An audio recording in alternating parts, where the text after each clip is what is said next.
नमस्कार दोस्तों, स्वागत है आपका हमारे रामा लाइब्रेरी यूट्यूब चैनल पर। दोस्तों, अधिकांश लोग अपने अनुभवों को स्वतः ही निर्मित होने देते हैं क्योंकि उन्हें इस सृष्टि के नियमों की समझ ही नहीं होती। उन्हें नहीं मालूम होता है कि उनके पास अपने जीवन में चयन करने का विकल्प मौजूद है। इसीलिए अधिकतर लोग भाग्य में भरोसा करते हुए कहते हैं कि यही जीवन की सच्चाई है, जीवन इसी तरह चलता है। उन्हें नहीं मालूम कि विचारों की मदद से आप अपने अनुभवों को नियंत्रित कर सकते हैं। एस्थर और Jerry his law of attraction book में लिखते हैं कि दुनिया में अधिकांश लोग बिना खेल का नियम जाने ही खेल में शामिल हो गए और इसीलिए वो बहुत जल्दी ही खेल से थक जाते हैं, क्योंकि वे लोग मानने लगते हैं कि उनका जीवन के खेल पर कोई नियंत्रण नहीं है।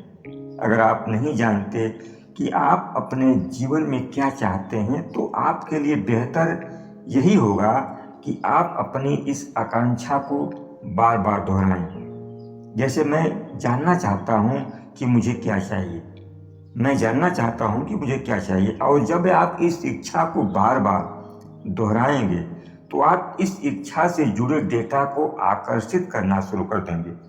आप अपने सामने विकल्प के तौर पर बहुत सी चीज़ों को आकर्षित करने लगते हैं और आपको अपनी ओर निरंतर प्रवाहित होते हुए विचारों के चलते आपको अपनी विशिष्ट इच्छा को निर्धारित करने का बेहतरीन विचार भी मिलने लगता है। इस सृष्टि में आकर्षण के नियमों के चलते आप चीज़ों को उनके वास्तविक रूप से हटकर सोचने लगते हैं।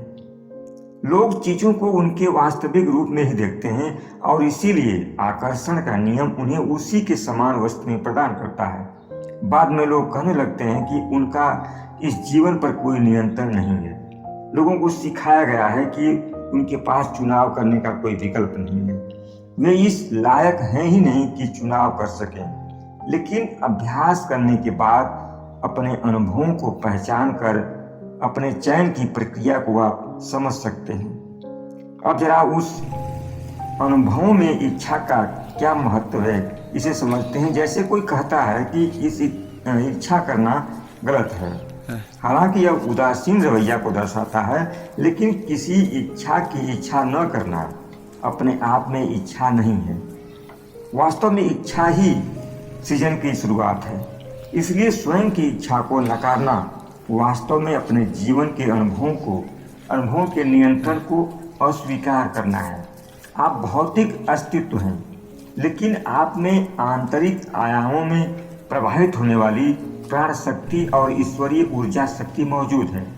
आप अपने जीवन में जिस चीज पर ध्यान देते हैं, आपकी ऊर्जा शक्ति उसी ओर प्रवाहित होने लगती है और इसी प्रक्रिया द्वारा आपका विचार उन सभी चीज़ों को आपके पास लाता है।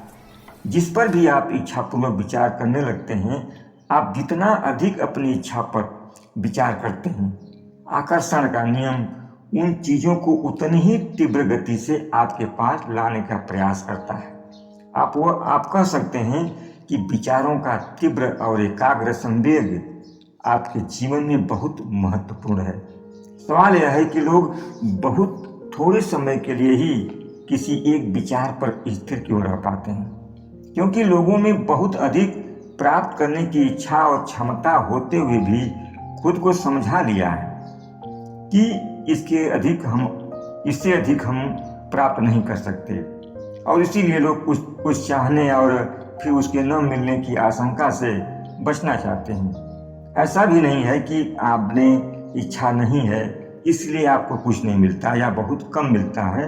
दरअसल बात यह है कि आपका ध्यान पूरी तरह उस चीज की कमी पर एकाग्र है। जैसे आपको कुछ चाहिए, आप कहते हैं मैंने इच्छा की लेकिन मुझे नहीं मिला।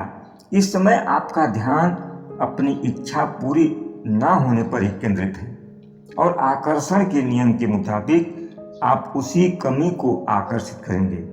अगर सृष्टि में, इस ब्रह्मांड में सब कुछ मौजूद है और आपके भीतर अपने मन मुताबिक कुछ भी प्राप्त करने की क्षमता भी है, लेकिन फिर भी आप अपनी मनचाही चीज नहीं हासिल कर पाते हैं, अपनी इच्छाओं के अनुरूप जीवन नहीं जी पा रहे हैं, तो इसका कारण है कि हमारे विचारों का अंतर्विरोध। यानी कि जब भी आप किसी महत्वपूर्ण चीज पर विचार करते हैं तो उन विचारों के सामने अंतर विरोधी विचार भी जन्म लेते हैं। और इससे बचने का एक बहुत सरल उपाय है कि आप अपना ध्यान अंतर विरोधों की जगह अपनी इच्छा के सार पर केंद्रित करें। यानी कि आप अपने जीवन में जिस चीज की प्राप्ति के लिए काम कर रहे हैं, मिलने वाले परिणाम पर अपना ध्यान फोकस करते रहें। अगर आप लगातार अपना ध्यान परिणामों पर जमाए रखने में कामयाब हो पाते हैं तो आप एक दिन जरूर सफल हो जाते हैं।